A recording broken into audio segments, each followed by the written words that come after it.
Welcome everybody to this episode of Strong Perspective Podcast. I'm one of your hosts, Keith Armstrong, along with, Uncle Spoke.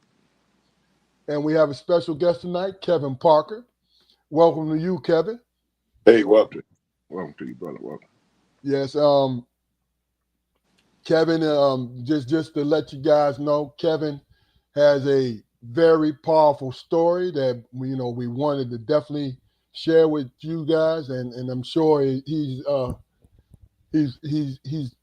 shared his story throughout these last 3 or 4 decades, and I think as we go along, you guys are going to truly understand strength. You know what I mean? So let me just get some house cleaning out the way. Housekeeping, house cleaning. I get it wrong every time, but this is Strong Perspective Podcast. We're live every Friday at 7:30 on YouTube, Facebook, and Instagram. Please go to our YouTube channel, like, share, and subscribe so we can build our numbers up. We're shooting for 1,000, so we can build our numbers up so we can get into the other algorithm where more people can see us. This is a podcast that is about conversation. It's about sharing, sharing ideas, sharing how you feel. With that being said, welcome tonight. Jaqari, how you doing today, brother? How was your day? It was good, man. It was good. It was sufficiently hard or whatever. Okay. And carrying on into the evening, man. Looking to ease into the weekend. That's all. Okay. Kevin, how was your day today, brother? Hey, my day was good, man. I had to go in and deal with the kids and help them with their behavior. And they had a half a day. Did a little PD, came home and did some husband-like duties. And now I'm just sitting back relaxing with my fellas. Okay. Well, again, welcome to the podcast. Our other host, Damon Armstrong, is a little under the weather, but he'll be back soon. So, we look forward to him coming back, and get well soon, Damon. We love you, brother. Let's start off this. I met Kevin. I was a sophomore at Pitt. And I believe Kevin came up for a summer basketball camp or something like along those lines. My mind is fuzzy because I'm an old man. But he was in the 11th grade. And the funny thing about Kevin is it was instant. He came up, he started talking to me.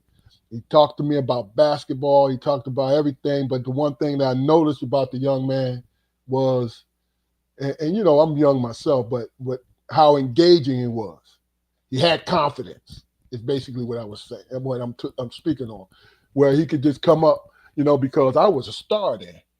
No, but now for real, no, I'm just joking. But the fact that he could come up and openly engage with basketball players, and he's still in high school, and I that always stuck with me. I always admired that about him. You know what I mean? So we've known each other for a very long time. Just to start off, give us a little bit about your early life, Kev, as far as give a shout out to your family first and foremost, and then talk about you growing up in the city of Pittsburgh. Well, basically, man, it was just, to me, it was interesting because I always wanted a brother. But before all that, growing up in a family with two sisters, to where as though I had a mama, and then all of a sudden I just loved to have sports. Sports was my outlet. Oh, I'm sorry, Kev. Your sisters and your mama's got names, right? Oh yeah, my mama. Tell the world about them, baby. This is, we want to make sure you get it, and shout out the wife, children if you need to. You know what I'm saying? Talk about them. Got all that, but I'm answering your question. To where's though how I started off with I love my mama, Thelma, She was great. She raised three of us, and it was me, the only boy. And I have two sisters, Yvette and Shelly. And my thing is this: as a young man back in 19, when I met Keith, it was back in 1984, 85. It was 1985, but it was probably before all that because it was before I made it to the Dapper Dan Roundball Classic. But see, the thought process of all that coming down in Pitt, and I have my two cousins, Devin and Lane, to where though they brought me down through the towers. And I happened to see this young guy that was tall as heck. He was privately, he was to himself. And see, me personally, growing up, I ain't grow up with no brothers, man. And my thing was I reach out to when I came to my cousin them, Devin and Lane, Debbie, she always was right there for me. And when I go over there, because it was like two different lives for me and growing up, to be honest, the truth with you. Because my mom was my discipline in, my mom raised me up right because I'm the only boy. I wish that I'd had brothers, but I never grew up to have no brothers. And my thing was this: when I go over to my aunt's house, and my cousin Devin and Lane, the one worked at Burger King next to the towers, and those guys, and I used to come across, and I ran across Keith. I seen that. I said, "That's a tall guy right there," and I'm like, "Damn!" So I go up and start talking to him. Ever since then, we clicked. Daryl Gissendan, Keith Armstrong, Rest in peace, Daryl. Andre Williams, Chip Harris, all them guys. See, I always wanted a brother in my life. And growing up, I didn't have no brother. And my thing was, as I go out and I'm going around and see my cousins and them, they were girls. And see, that's something I always missed. And I look at these guys that they come in from other states and this and that. And then my feelings was I had a father and I had a cousin. I looked up to my cousin because he was an inspirational athlete, but it didn't work out in the way that it was supposed to work out. To where as though he became alcoholic and this and that. And I just said, okay, cool. So I dealt with that. But I was always looking for a brother I never had. And me personally, this is real talk. I always wanted to have a brother that can always challenge me. As far as like all these guys that I met, they always tell me they got a brother and they do this and do that and do this and do that. And then they always went on to being successful. So me, I'm sitting there, I'm growing up with two girls and then a mama and the third lady. And I was always like, wow, what is it like to have a brother? So me, I'm always this little dude. I'm growing up and I'm playing basketball and I'm sitting there saying, I always want somebody to always be a challenge to me. So then I come across this 6'10" guy. Then I meet these 6'4" guys.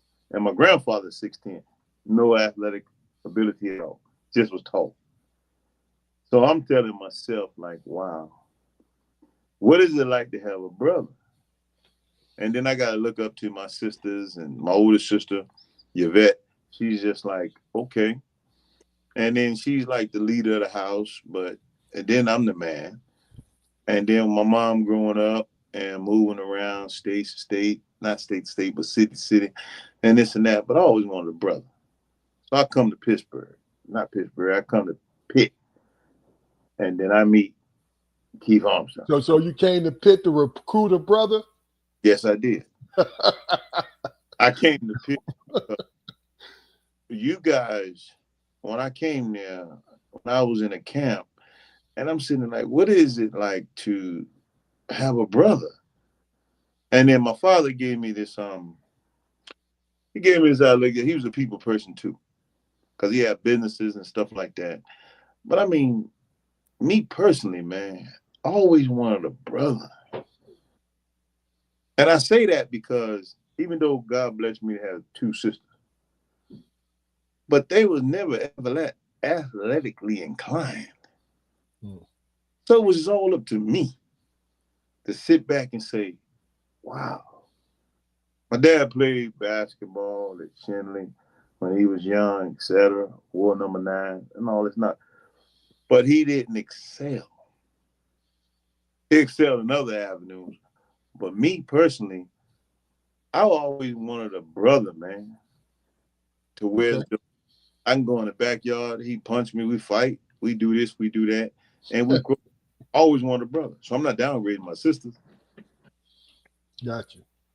Yeah, But it's you don't want to punch your sister, so I get that. I never would. I never, no, I never would do that. But it's just the fact that in my life, as Okay. you asked me, I then when I got older, I have my father asked me one thing. He said to me in his driveway, I never forget. He said, "Son, out of all this I'm getting ready to give you, which one do you want to be successful in?" He had a baseball, a football, a basketball, and he also had the Bible. And my grandmother had told my father, "You better understand the basic instructions before leaving Earth and which one you want to choose." So I choose all of them.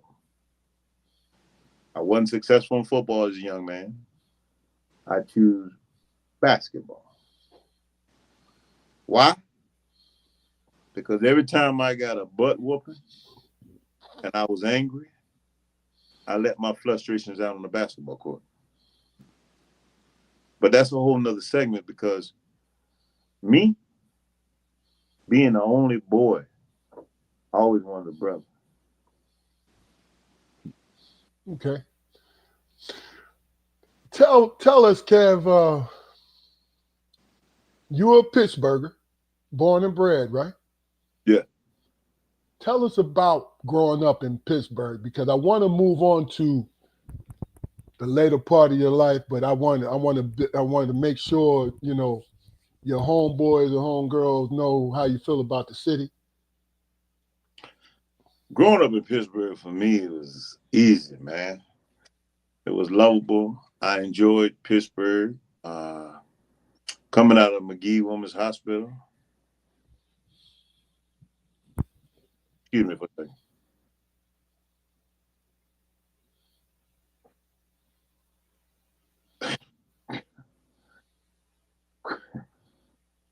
My wife is here with me, and she's like tapping me.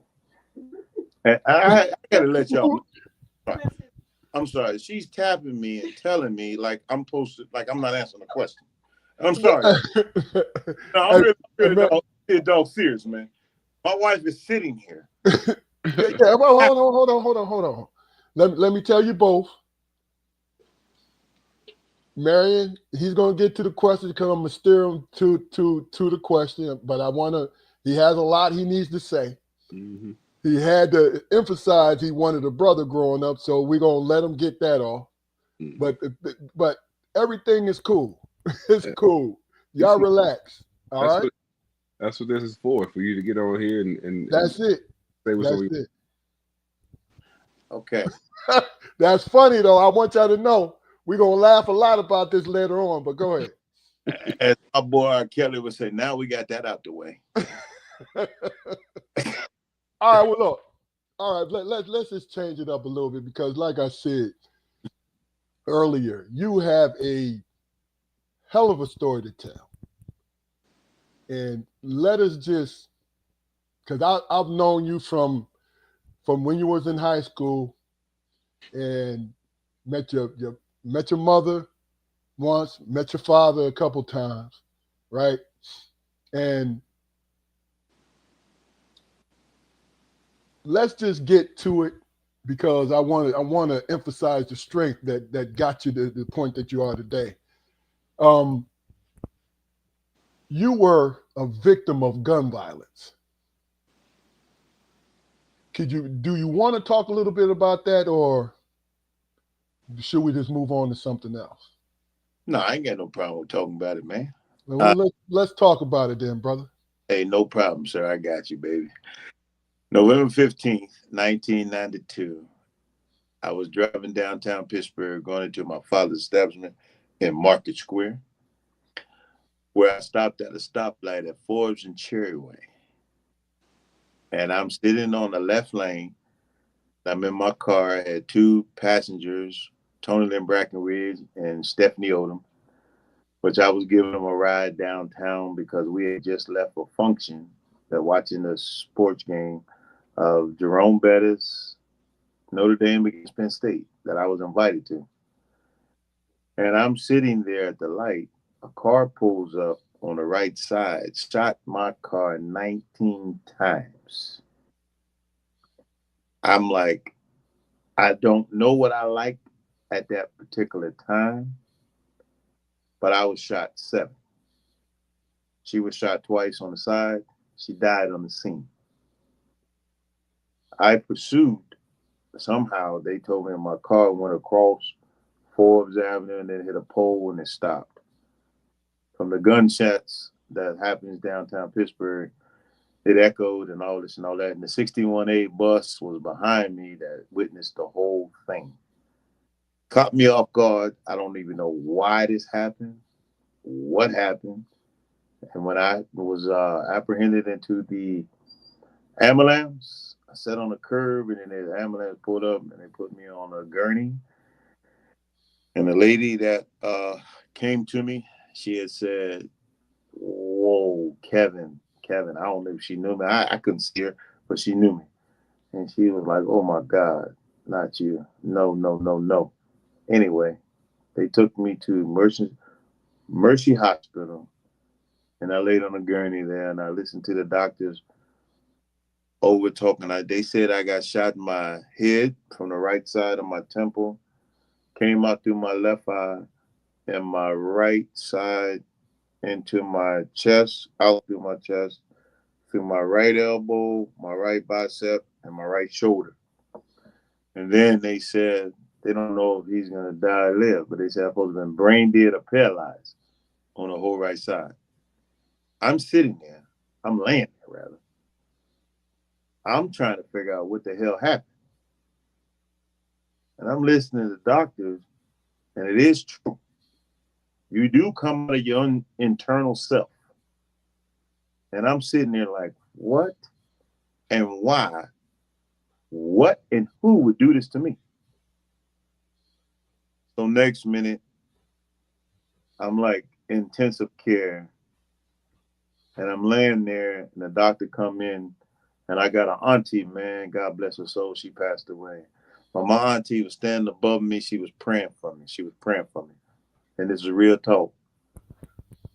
I know y'all seen these cartoons where you see a cloud above people, but I swear, man, my grandmama died, but my grandma was my life.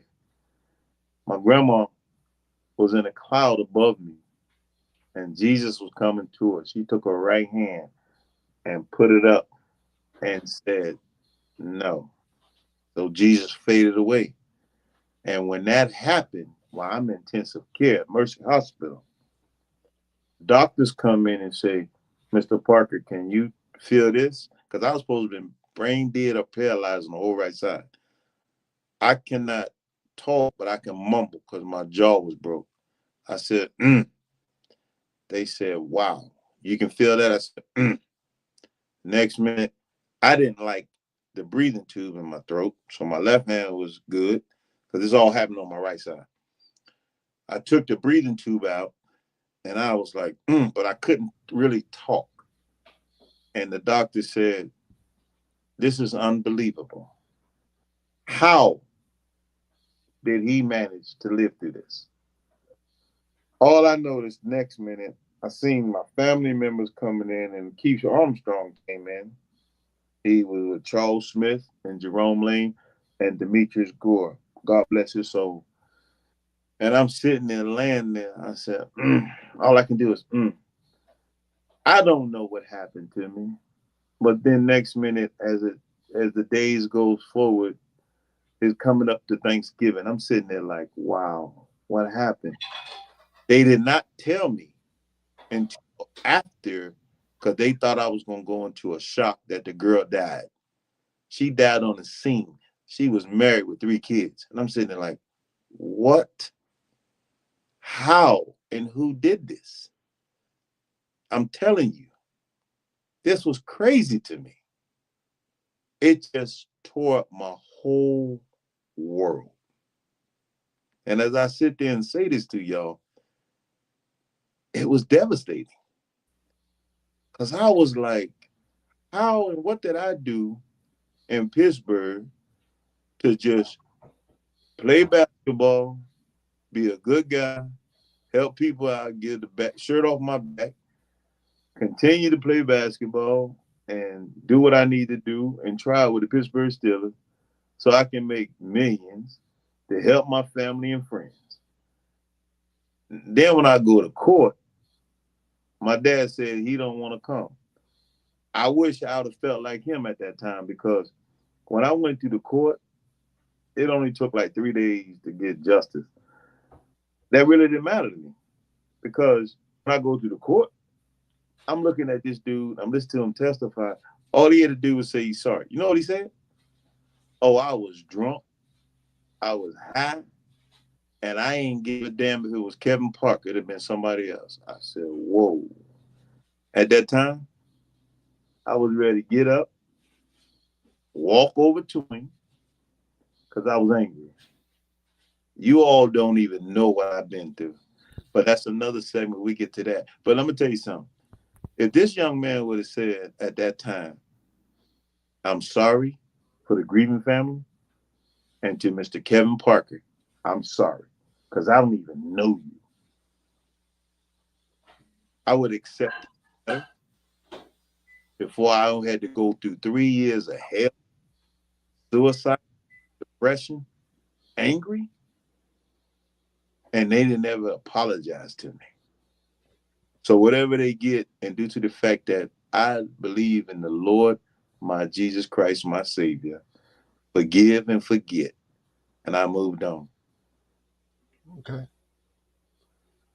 As I said, powerful story, man. Because like knowing the guys and myself, me, Demetrius, Charles, and Rome, knowing you, and always you would always pop up. We always would vibe out, and you were like a little brother to us. You know what I'm saying? And when I heard that, as a matter of fact, this one from a personal point of view, the day that I came to see you in the hospital, Mm-hmm. I'd heard about it on the news, but they didn't say your name. And I ran into Demetrius, and he told me it was you. And that's when we went straight to the hospital. You know what I mean? And when I got there, your whole room was filled with people. This is the kind of person I know that you were, because that whole room was filled with people who was there to support you and all that. I was kind of nervous because I didn't want to intrude. But then when you heard that me and Demetrius was there, you called us. Yeah. You know what I mean? And that helped me to see that you was going to be okay. Yes, sir. In the sense that you was going to live through it. Now, the mental part and emotional part, that's what, if you want to talk about that, can you talk about that after you were in recovery, and what happened to you, what it did to your spirit? If you want to talk about that. Hey, man, I ain't got no problem talking about that, because Okay. for something like that to happen to any individual for no reason, brother, fans, friends, family members, that shit was deep to me. That shit hurted me, because I'm right there at a breaking of a break to where's going to get ready to sign a contract to play NFL football, and it was shattered. That was one phase. But the phase to know that when you go to John Hopkins Hospital And they telling you, three specialists telling you, you blind for life, son. At 25? Oh my God. I was distraught. I was angry. Every time I was suicidal. There was nothing, no one, not one friend on this earth of Pittsburgh can talk to me. Man, I used to go check into a hotel. No one knew where I was. And if a window would have opened, I would have committed suicide. Y'all don't know the pain that I went through.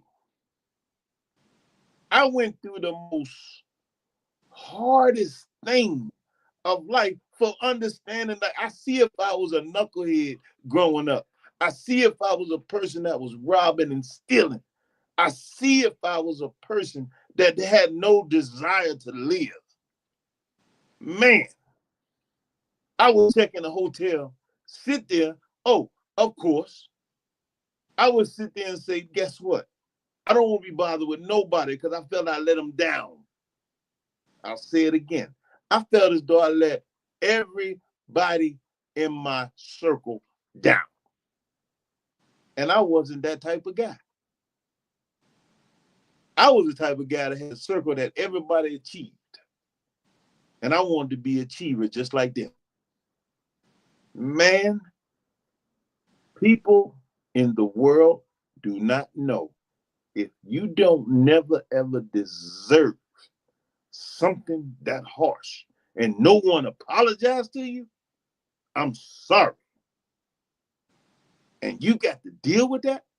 And then I got to listen to them tell me, you blind for life?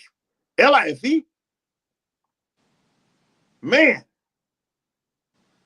that took my ego, that took my manhood, that took my life, that took everything out of me. But here's the most important thing, that none of them windows was unlocked. Because you would not be talking to me today. 31 years later, as the good Lord said to me, I did this for a reason. And I said, wow, maybe you could not handle being an NFL player. Maybe you could not live and understand if I put $4.5 million in front of you, $875,000 a year. Can you deal with that and deal with come with that? Where you at right now, 25? So I said, okay, I'm listening. So now, he says, look, I want you to do me a favor. I need to choose you, and chose me. And I accepted it to go show the world that if you can take 7 bullets, you can go out here and reposition yourself and change the world and show the world how God works in people, regardless of if you are strung out on drugs, or you just don't know what you're doing, or you're an abuser, you're a minister, and all this and all that. But he chose Kevin Parker to do what? Stop me from going and committing suicide, being depressed and stressed, and under the influences of all this and all that? I said, you know what? You answered me. I went to Western Psych, man.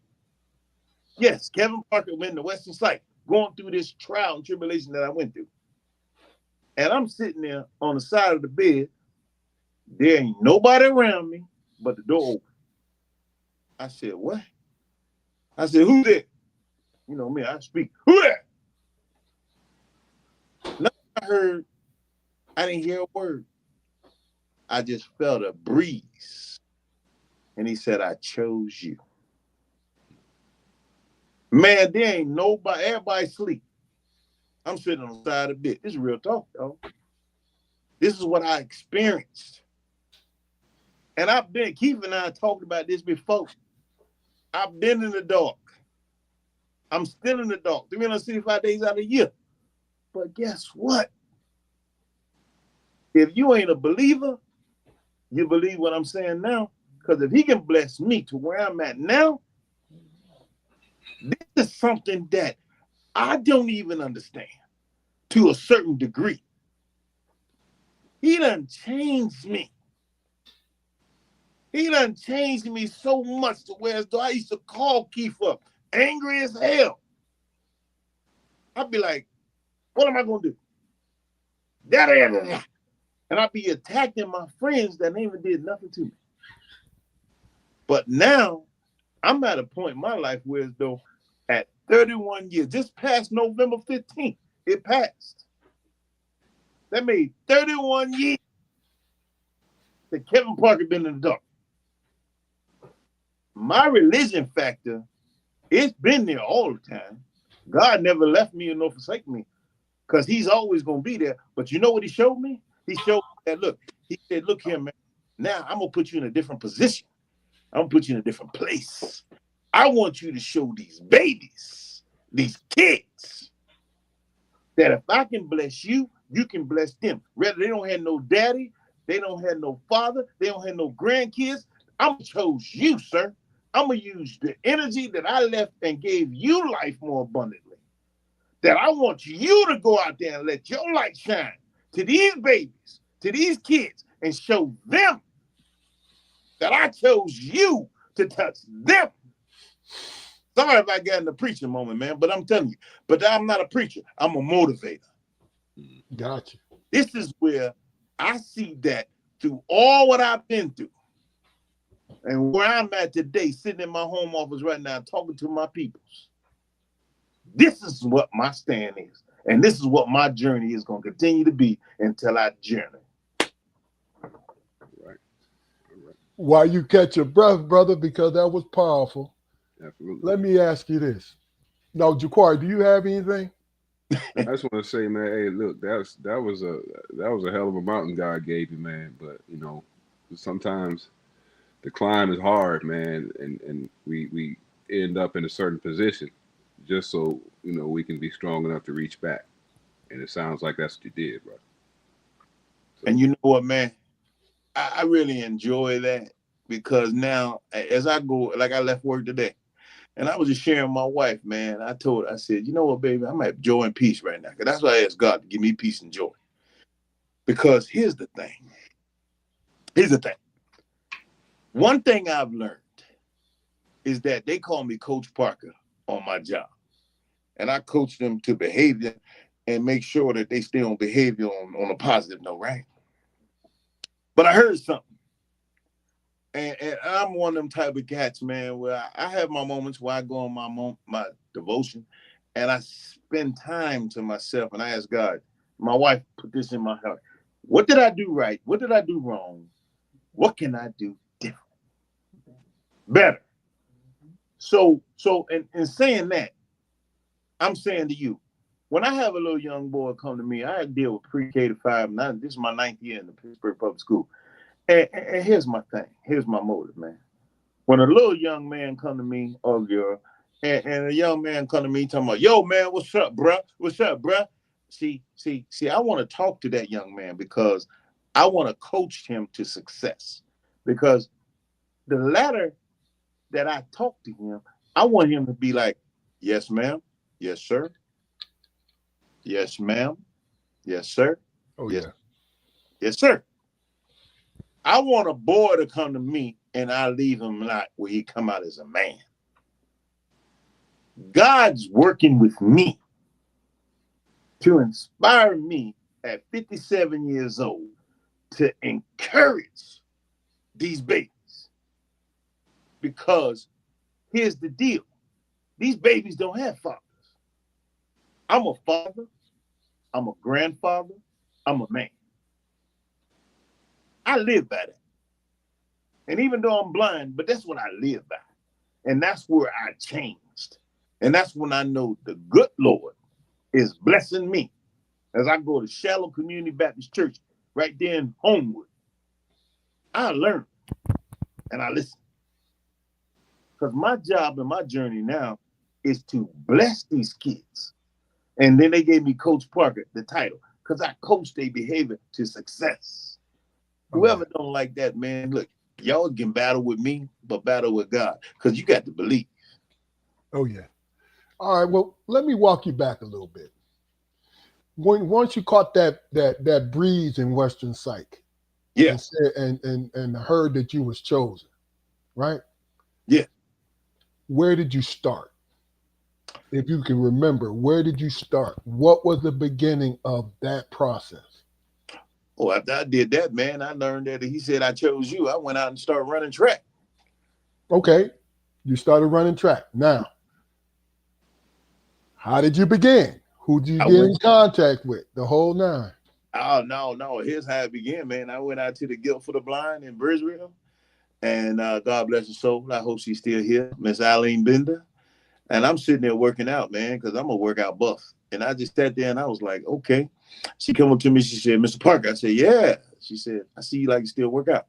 We have a United States Association for Blind Athletes. What is that? You blind. Okay. I don't know nothing about it. She said, the head coach, head Kerning, want to meet you. I said, oh, really? Where's he at? I thought he was locally in Pittsburgh. She said, no, he in Colorado Springs. We have a plane ticket right here in my hand to give to you, and you ready to go to the airport. I said, oh, really?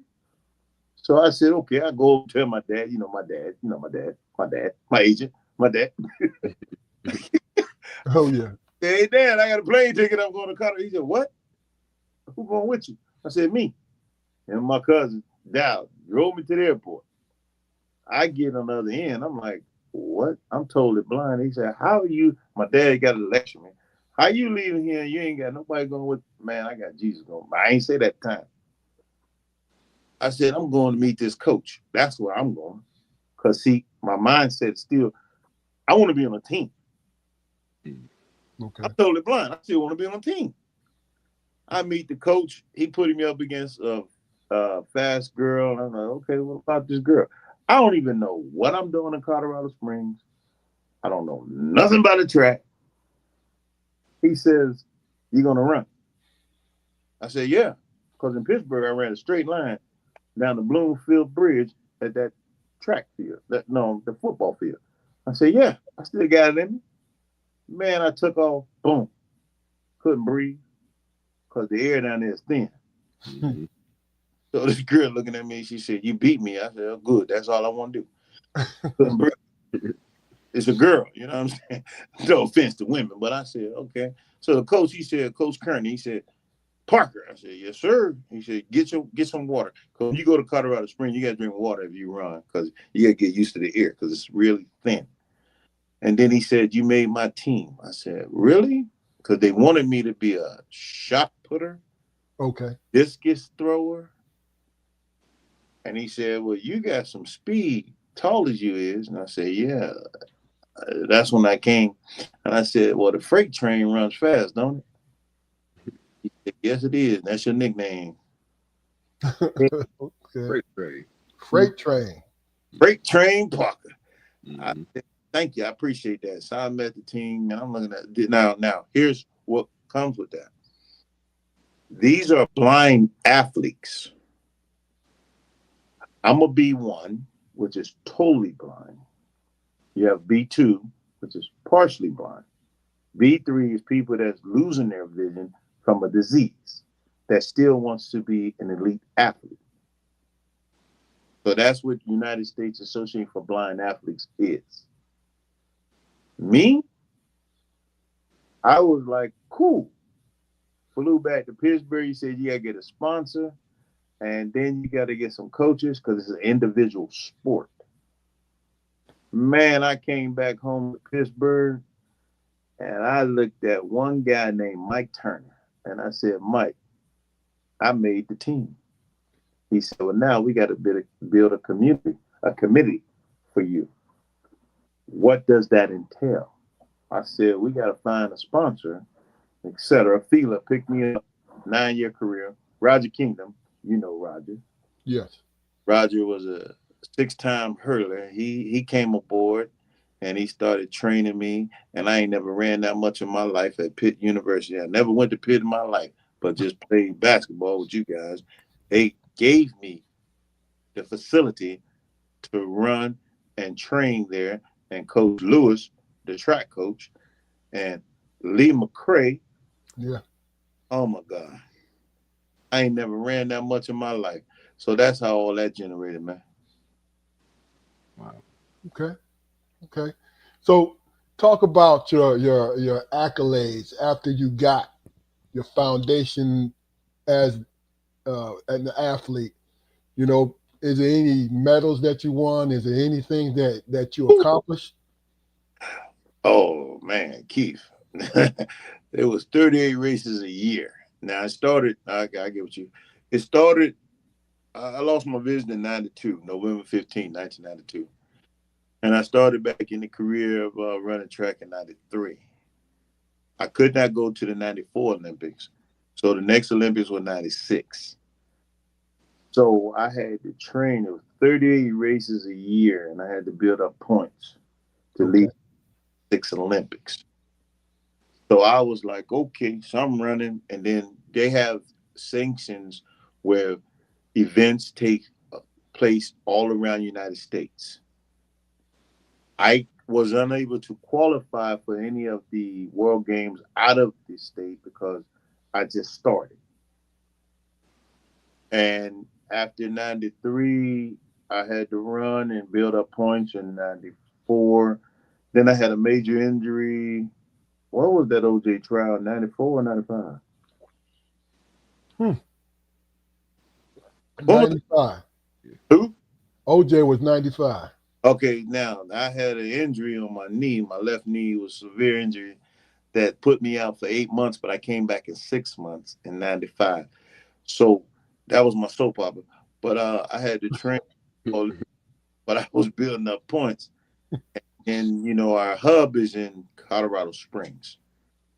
That is where that's our hub in Colorado Springs and then San Diego. So in 1995, I had to sit back and I had to take off for, they said over 8 months, but I came back at 6, thanks to God bless Freddie Fu. So, Ready fool. yeah, yes, sir.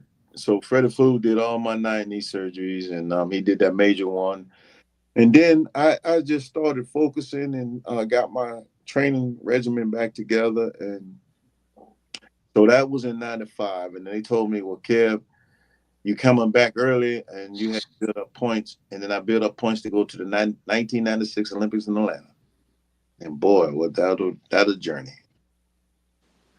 So how like psychologically strenuous was the rehab for your knee, being as though as you just got done rehabbing, for the gunshots and everything. Relatively, it was relatively a close period of time, wasn't it? Well, from 1992 to 95, yes, sir. But see, my mental capacity was where as though I wasn't letting nothing stop me. After I came out of Western Psych, and then I felt as though and repositioned myself by TD Jakes, he had told me, son, just reposition yourself. And I said, that's what I'm going to do. And I then love the way you name drop, brother. See that brings a lot of that brings a lot of pride for me, brother. Go Mm. keep going. I'm sorry to interrupt. no problem.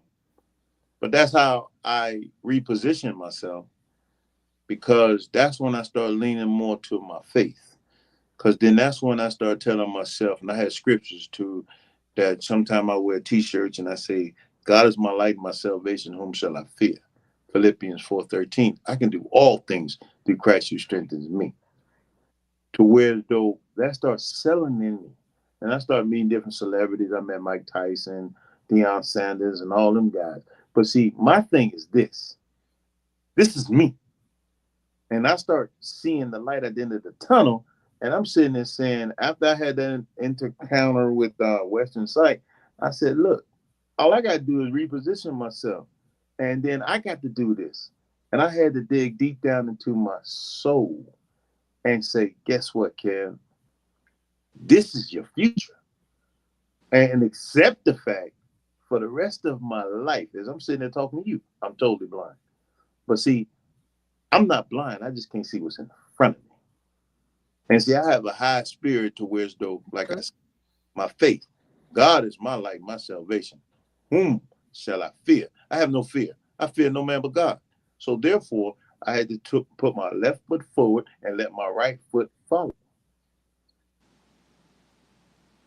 Okay. Okay. Um, how long did your career last?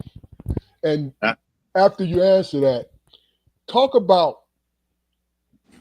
because your wife Marion sent me a lot of different articles and different awards that you received. I'm thinking that some of these things came after also, because you're a community person now. You know what I mean? You are a part of the Pittsburgh, hell, you're nationally, you're part of the national community now. You know what I'm saying?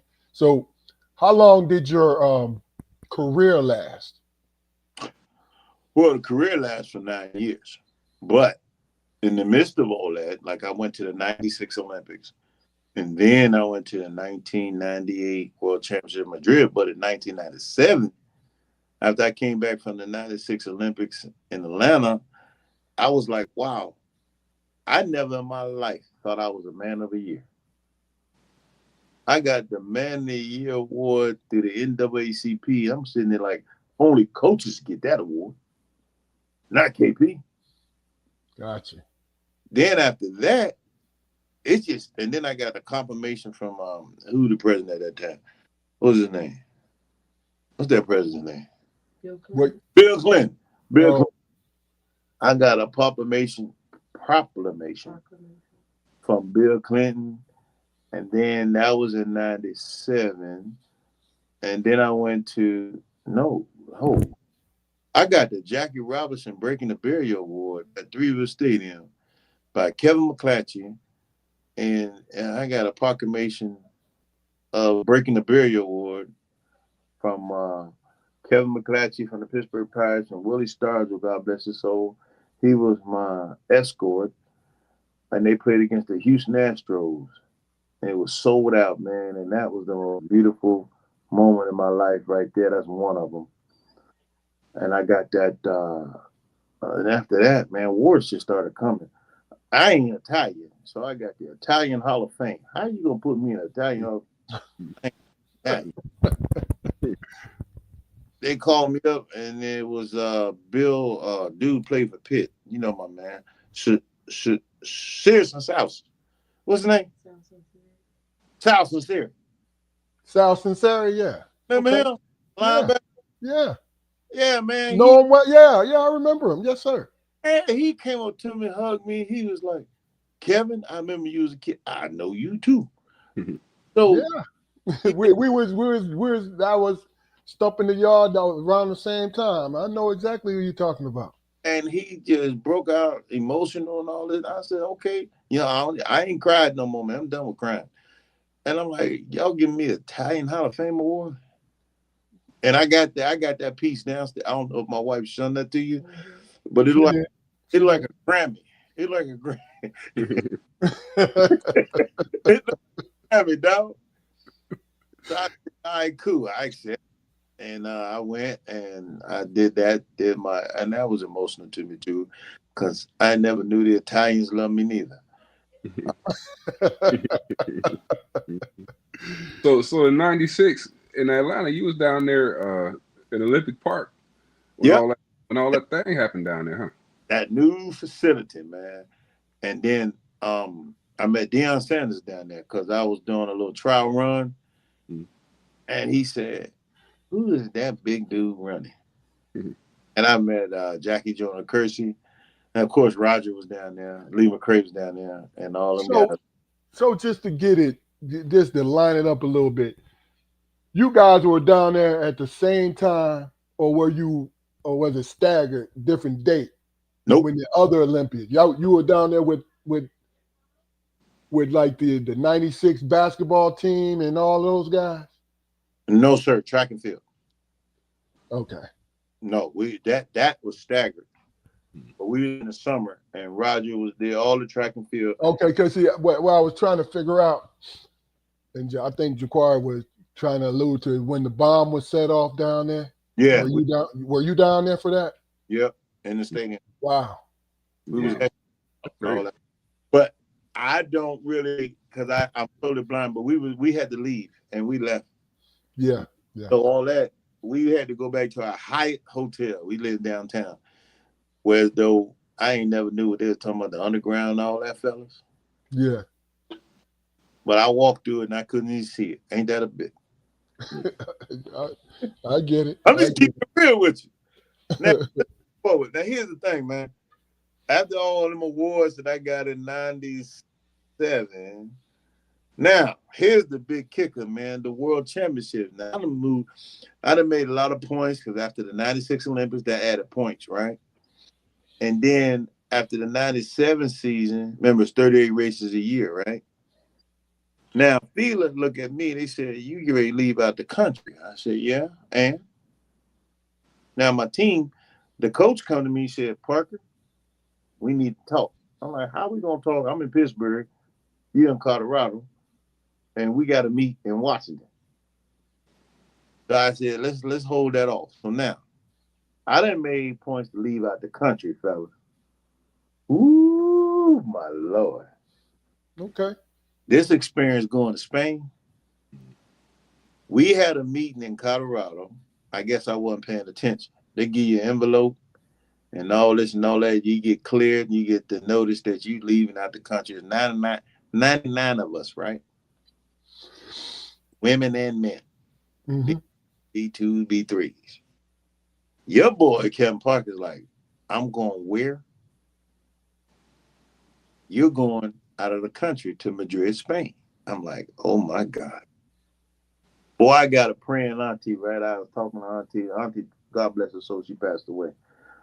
I called my auntie. I said, Auntie, I'm a candidate that I leave out of the country to represent the World Championship for a blind association. She said, what? You going where? She don't even know where it's at. I said, Madrid. She don't know where it's at. I said, just pray for me. All right. So next minute, man, I leave Pittsburgh. My dad look at me, he's like, really? You going out the country? Now, mind you, I don't really have a support cast here in Pittsburgh to support me. Like, all right, like, you know, people get, you know, you famous and they get a rally up and your family get with you, they pray with you and all that. I had one person pray for me.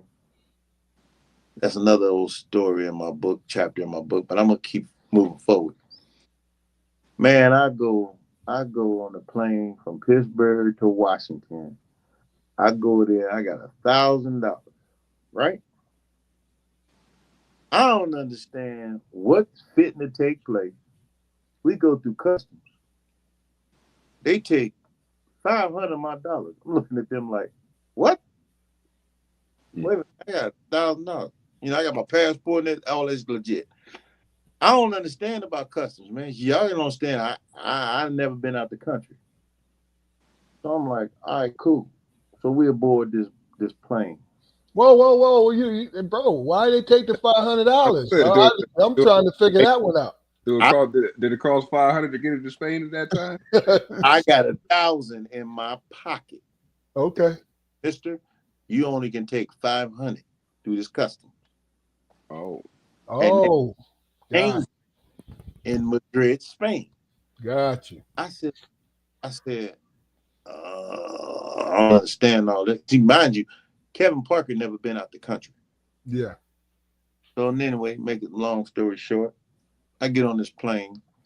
So the coaches come around me. They don't go by nobody else. Hey, Parker, we need to talk to you. All right, I'm sitting there. I'm like, all right, what's up? I'm sitting there like, what's up? I'm hyped now. I'm the trained for this. I'm like, Red, what's up? They said, this is your first time leaving out the country. How you feel? I said, I'm fine. You sure? I'm fine. You ain't gonna miss your family. They give me all this bull crap. I said, man, you do this to every athlete on here? They said, no. I said, well, let me ask you a question. I'm gonna be real with y'all. I said, well, let me have a Coors Light. You know what this little lady told me? We only serve orange juice. I said, man, we're gonna have a problem. You said Coors will okay. I did. I said, okay, cool. So now I sit there and my guy brother, he said, hey Kev, calm down, man. He said, there's 3 screens up there, right? I said, man, you think I can see that? He said, relax. So here's what the coaches tell me. We're going to give you 3 pillows and a blanket. I'm like, all right, cool. So now this big, gigantic plane only got 99 people on it, right? I did the wrong thing. I fell asleep. Man, do you not know this is a 16-hour flight? Oh, okay. So I fall asleep. I ain't paying nobody no attention. I get up, go to the bathroom, come back. I don't know nothing. I'm in the air. I don't know I'm in the air. I'm sleepy. Man, I land and when they say freight train. I'm like, what? They say it's time to get up. Now we got bus A, B, and C. I'm on bus B. I walk down 3 steps off of this plane. It's sunny as hell. That lady says, welcome to Madrid. I said, yeah, all right. I get on the bus, man. My head is back on the seat. Man, I'm like jet lagged like a champ. Didn't have went to sleep. Anyway, they call bus B. Parker. What? They give you a packet. I forgot what the damn packet is. What's in the packet? It's your electricity. Spain got a different electricity. Yeah. So what do my dumb behind do? Because then they hit me with this. After I go to the front desk, you Parker? Yeah, I'm Parker. I'm all foggy. I can't even walk. I get to my room. I'm sitting there. They say, here come my coach. Parker, you got to do a speaking engagement. What? Where? To the elementary school. Because I was a spokesperson on that team. Okay. I'm like, man, you should have told me this when I was in Pittsburgh, in Washington, rather. So next minute, I get there. I had to take a quick shower. I'm all foggy out. I'm jet lagged. Now I got to listen to an interpreter. I'm sitting there like, wait a minute, man. He's talking about, wait a minute. Man. Nothing about Spanish. Is that what he said? Ethan? I swear to God, I'm looking at him. He's talking about, we got to go to elementary school. And he's saying in his language, right? But then he tell me in my language, I got to go where? He said, you only got 15 minutes. Okay, so I take a quick shower, put on my feeler gear because I was sponsored by Feeler, right? Okay. Man, I'm tired as heck. I go there, so I'm sitting there. Now I got all these kids talking Spanish. And every time I say something, I say, good evening. And he look at me, they say, good evening. I said, and now I'm going to be honest with y'all. I said, oh, hell. I wasn't even called for this. They didn't tell me this in the United States. Now, when I get to Spain, I'm going to have an interpreter and I got to talk to kids. Dude, you could have gave me a day to rest. Anyway, we knocked. So when it's all done, when they brought me that paycheck, right? They had pesetos. What the hell is pesetos? That's their money. Okay. So I'm sitting there like, all right, cool.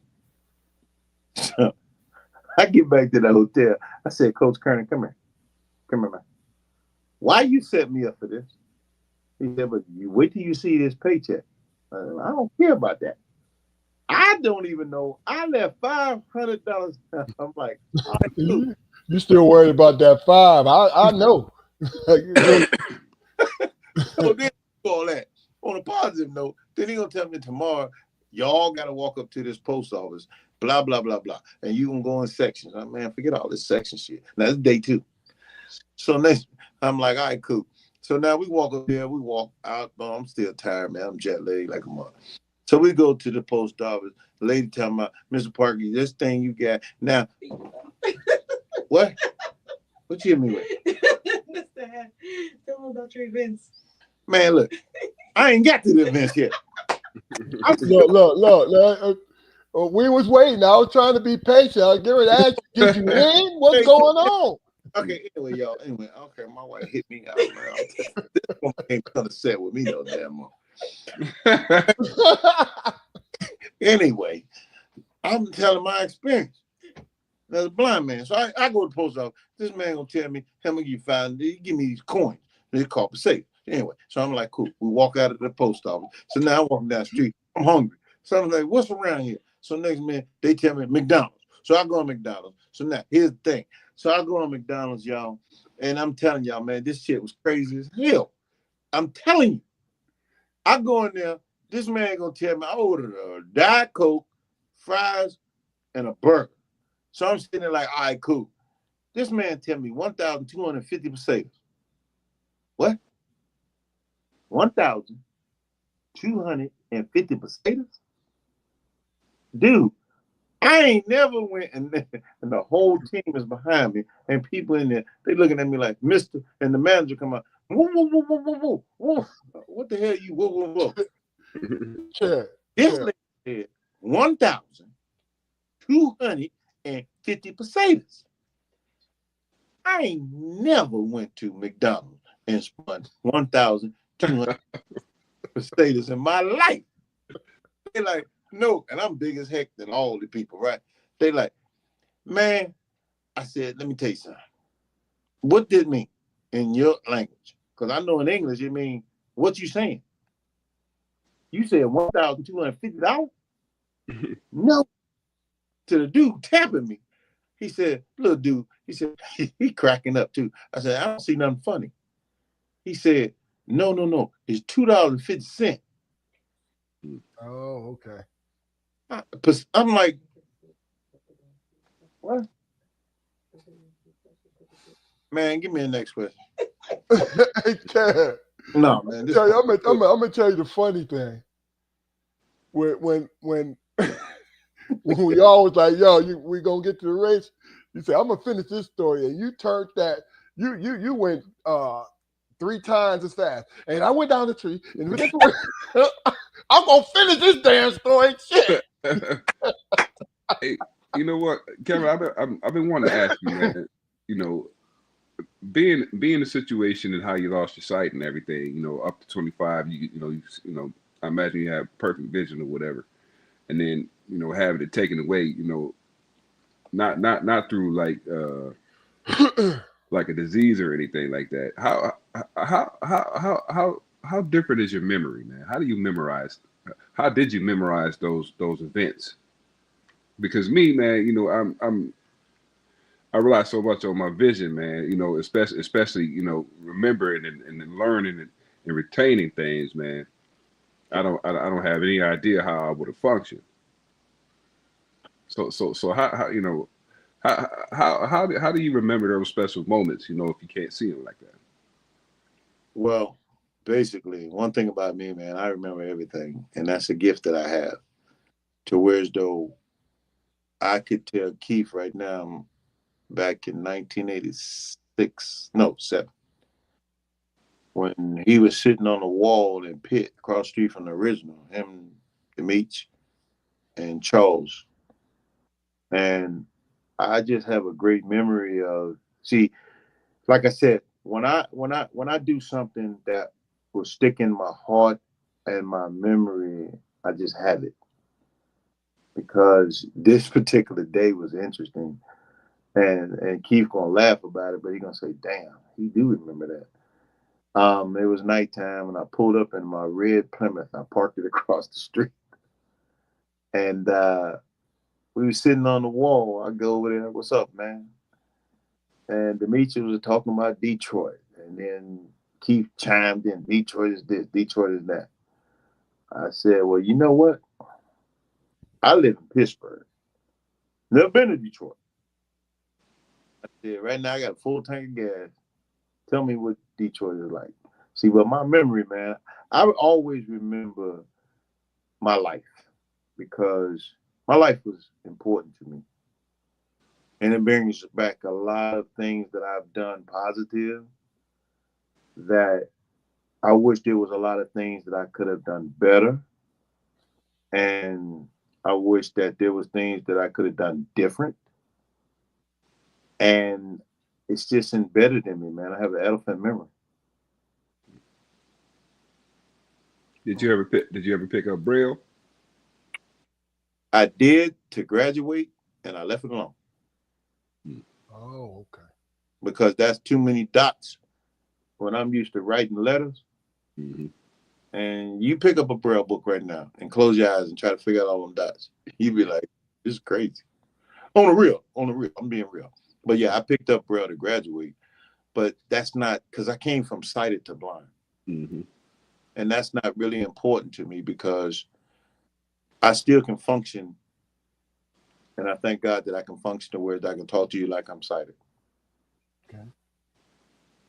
Well, so after, all right, real quick, how did you do in Spain, race wise? Well, I did good. I did the 100, the 200, and I threw the shot put, and I only walked away with a gold medal in the 100. That's what's up. That was it. That's what's up. Proud of that. So after life after your Olympic career, what exactly? What was the next step after you were done with racing and all of that? Well, when I was done with all that, I happened to be at Bally's, and I happened to meet this beautiful wife of mine. I met Well, her. let's talk about that. I know, because that's what happened. Because I was going through a divorce, and I was retired, and then I just told myself, I said, you know what, God, you got to send me someone for me. And then I had sat back for a minute because I was lonely. And I said, God, and I talked to God. And I said, all right, the traveling is done and the limelight is over. What you want me to do now? So therefore, when I did that, I happened to come in the Bally's in the steam room and I met this young lady sitting on the left side where I sit all the time. That's my seat. Not hers, mine. She had to be sitting there. Gotcha. So I said, excuse me, ma'am. Someone sitting there. She said, I am. I said, excuse me, can I sit there? Then that's me, you know, the butterfly conversator person that I am. Can't even see her. I sat there and said, ma'am, I always sit here when I get done working out. So now I'm going through something. She going through something. So anyway, I said, okay. So then my charm come in. I said, ma'am, how long you been sitting in here? And then she said, not too long, but I said, I only sit here for a little bit. And then I go jump in the water, the cold water, the pool, which is right outside the door. So I said, ma'am, would you like to jump me? Next minute, here's my flirtation come in. So I said, just kind of join with me, right? I don't know what she going through. She don't know what I'm going through. But anyway, I said, ma'am, you can be my mermaid and I can be your shark. Okay. But after that, that led to right now, I'm 18 years deep. Oh, so you saying that worked then? I wasn't trying to flirt, but it worked. And it wasn't me doing it. It was God doing it. No doubt. No doubt. But see, when you know what I notice about that, and I think about that sometimes, and I'm thinking about it more now that where we are in our life, it's deep. Because when you take two people that don't know each other and you take them, and next minute, the wife can say, you have a gift to deal with kids. Because now, here's how that happened. We go to Kennywood. There's this lady with this dude. Excuse me. There's this lady with her child. He blind. He wilding out. So my wife looked at me. She said, ma'am, I just looked at the child. I said, what's the child's name? Next minute, boom. I start engaging with the child. My wife looking at me like, what? The mama looking at what? Calmed him down. He was rowdy, man. He was rowdy. Ah, yeah. I said, man, come on, let's ride. You know, I ain't got no fear. You know what I mean? And I'm retired. I ain't got no fear. Only person I fear is God. So I'm engaging with this child. Child's fine. The woman is looking at me like, how the hell? I know she want to say it in the back of how the hell this dude can come to my child and now he come. That's just my gift from God with children. So I come home. My wife says, would you like to be a paraprofessional for the school district. She a Pittsburgh public school guard, officer. And I'm sitting there like, what are you talking about? Man, I filled out that application. I got hired right on the spot. They stuck me. They stuck me with some autistic support people. What? Why I gotta be careful? That's what they did. I'm missing it. Yeah, hey, oh, hey, Jaquari, tell Kevin for all the working folks. Give Kevin our disclaimer. Yeah. Uh, well, Kevin, some of us have to work Monday, so the things we say here can definitely affect us. In other words, tread lightly because you got to go to work on Monday. Oh, well, guess what? Mm. Well, anyway, I hate. Yeah, thank you. We appreciate it. Go ahead. I got hired with the Pittsburgh public school system, and I dealt with I dealt with different people, like different people. So, and I different grades, and I dealt with high school, pre-K through 5, and that's how it became. And what I did after, excuse me.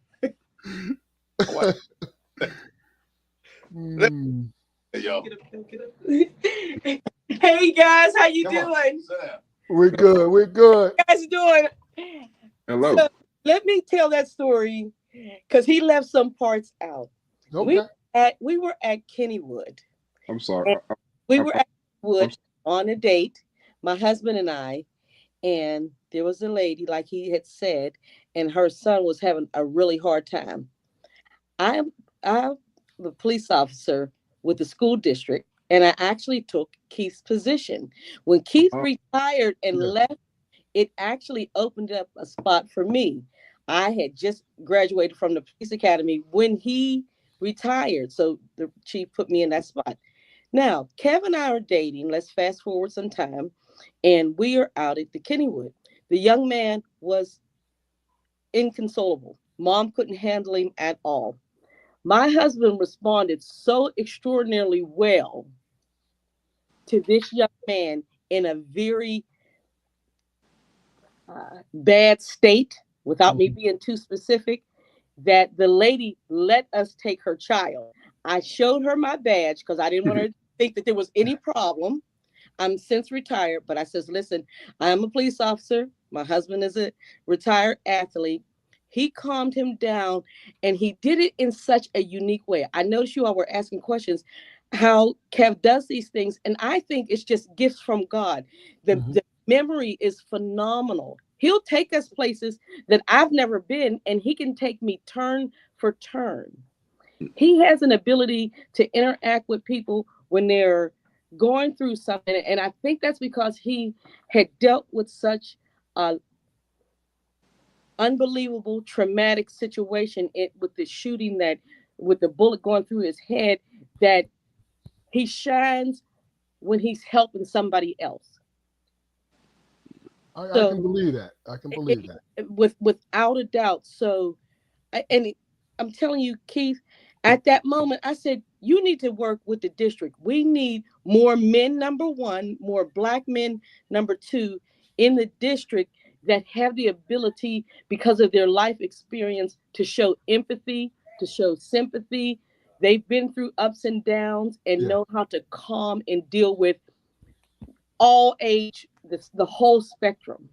So he's been successful at that, so succinctly, that, and in each level, he's been in elementary level, middle school, Westinghouse for several years, and has gotten accolades through the district, and has gotten interviews because of his unique ability from being an athlete, like some of you men are, the professional world, traveling throughout the world as a totally blind person. And Keith, he does stuff on his own. He does. He does. He doesn't have a barrage of people with him and things like that. And then when he and I get together, then he's all man. So it's cutting grass, cutting trees, everything around the house, we do together. So he is phenomenal, and he is back in now. And here we go. I'm gonna move. Hey, Marion, Miss Parker, Miss Parker, Miss Parker. before you Yes, go, this is my brother Jaquari. This is Mrs. Marion Parker right here. very nice to meet Good to meet you you. all. Absolutely. Come on. Yeah, I want you to introduce yourself and everything because I know you got a story to tell. Also, Thank you. it was good meeting you. All right, fellas, I'm back. Welcome back, sir. Welcome back. That was my other half. That was my teammate. Okay. All right. Well, let's change it up a little bit. Let's change it up just a little bit because Kevin just so happened to be a Pittsburgh Steeler fan. Most people in Pittsburgh are Pittsburgh Steeler fans and Pirate fans and Pitt fans and Penguin fans. They support their teams. I like that because coming from where we come from, Jaquari, we support everybody, don't we? Absolutely. It's what it is. Even the shock when they was there. Kevin, talk about that, man. Talk about being a Steeler fan. We'll bring it on home with that. Talk about being a Steeler fan and what your expectation of them this year you have for them. Well, my expectation of them is to, first of all, get over the hump of Philly to where as though they've been a great organization to me when I tried out with them back in 1990. To where as though they never forgot me, they never forgive me, and they forgive me of what happened, but they've always been in my corner and they've always been supportive to me. Like the gear I got on now, it's come from them, like the shirt, the hat, and all that, and I appreciate that. But now Coach Tomlin, I met him in training camp, and I didn't know I was older than him. That makes me feel like an old man. And God bless my buddy that orchestrated all that for me going up there, Tunchuk, and he passed away. And I mean, it was just so lovely to see all that, and then to look at the big-headed Cam Hayward. And him and his dad and I were good friends. Ironhead Hayward, we were great friends, and to see this young man grow up to where he's at now, and this run, I hope that they make this run for him, so that as you look at this, Keith, that you can understand what I'm going to say. It's interesting that this run that they're on right now to get to the Super Bowl. This is just my scenario. To see Cam Hayward, his father got drafted to the New Orleans Saints out of Pitt. Him winning that Super Bowl in New Orleans and that run, and they get that, and he win that there. That's going to be my theory, emotional roller coaster for Cam Hayward. As long as Detroit is not there, Cam. Yeah, I'm sorry to hear, brother. Hold on. It's beat Detroit and Steelers. But here's the thing. Oh, go ahead. That's just my opinion. It's going to be Detroit, and that's what me and you got a battle about that. But far as Pittsburgh, man, they've been great to me. The Steelers even been great to me too, and I appreciate that, and I appreciate how Coach Cowher had done what he done.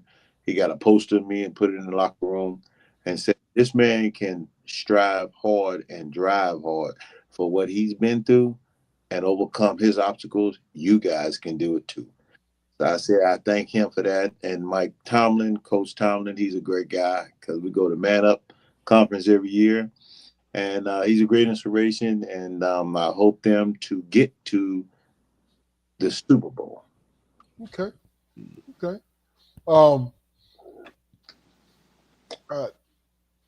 Let me just do this, Jaquari, and I'll give you the opportunity. Talk about tonight. What you learned about Kevin and what you got from it. Is there anything? Yeah, I ain't know he's gonna be tested, but no. Hey man, look, it was No, there's a hell of a story, man. I Yeah, always ask you about stuff like that. So. yeah, yeah. I mean, Fine, baby. Fine. just, Speak. just taking it in, man. I mean, you know, the concept of no excuses, man. I mean, it's just it's it just flies out the window. It really does, man. It truly is an inspirational story, man. I'm glad to have been here to witness it, and I noticed all the likes he was getting. So Yeah, yeah, yeah, I mean, people are definitely vested in your journey, man. You know, and I pray that it lasts a long time. You know what I mean? Thank you. yeah. Me personally, like I said, I've known you since you've been in the 11th grade, and always the part of your personality that stuck out is still here, where you are a people person. It's what it is, and to know what you went through. Um, Always rooted for you to succeed. You know what I'm saying? That that was a powerful thing for one man to go through. But the one thing I admire the most about you is you show that you're flawed. You got great strength and all this, but you also show your anger. You know what I'm saying? You don't sit there as a martyr. You like, look, I'm gonna deal with this because I have the strength to. And God told me I had the strength to. Hmm. And this is what I'm going to do. You know, um, your athletic career is one thing, but combined with your personality is what makes you Kevin Parker. You see what I'm Correct. saying? Yeah. Not your achievements, but see, we had to get you through, and you notice I let you talk because I told you prior to this, you got a story to tell, and I'm sure you told it in bits and pieces. But I hope this is the first time that you got to sit down and really put it all the way through. You see what I'm saying? Because, like I said, it is a great thing when somebody wants to talk, they're able to talk. You see what I'm saying? So Thank you. I definitely knew that this would be a great episode for you, for us, and for you. You know what I mean? Yeah, me and you talk a lot, and like I'm telling you, man, I thank you for having me on this platform. And it's just, how do I say it? Because it's what I feel. You know, it's deep. It's deeper than I think it is, and it's a story to tell because you gave me the platform to be able to say what I want to say. And it's like you said, half of it, but it can get deeper. Because all I can look at is like, it's an interesting journey, but I still got to stay motivated, positively, and spiritually about it. And I hope I can motivate kids. And my drive is to continue to coach these kids to success. All right. Oh yeah. Oh yeah. Okay, well, that is a good place to stop. So, this is Strong Perspective Podcast. We're on every Friday at 7:30 on YouTube Live, Facebook Live, and Instagram Live. Check us out. We promote conversations. We bring on dynamic and interesting people who talk about great things. Tonight was a great example of that. Absolutely. Any last words? We stay on too, Kevin. Once we get offline, any last words before we go off, gentlemen? Y'all be blessed and have a blessed weekend. Mr. Parker, I'm truly humbled, man, and I appreciate having met you. And as as it is tradition on our show, man, once you have appeared the first time, you are automatically recurring. So anytime you want to come on and chop it up, man, you got an event going on, you want to come on and speak about it, please reach out to Keith, and we'll get you on, man, and it'll be like you at home, bro. Yes, sir. Thank you. I love you, man. Thank you. Love you too, brother. Love you, bro. I want to thank Eric Harris. Love your homeboy. Kirk D, thank you on YouTube. Thank you for tuning in. We appreciate you. And as always, this is a Strong Perspective podcast. Go to our YouTube channel, like, share, and subscribe. The Strong Perspective podcast. Good night and be safe.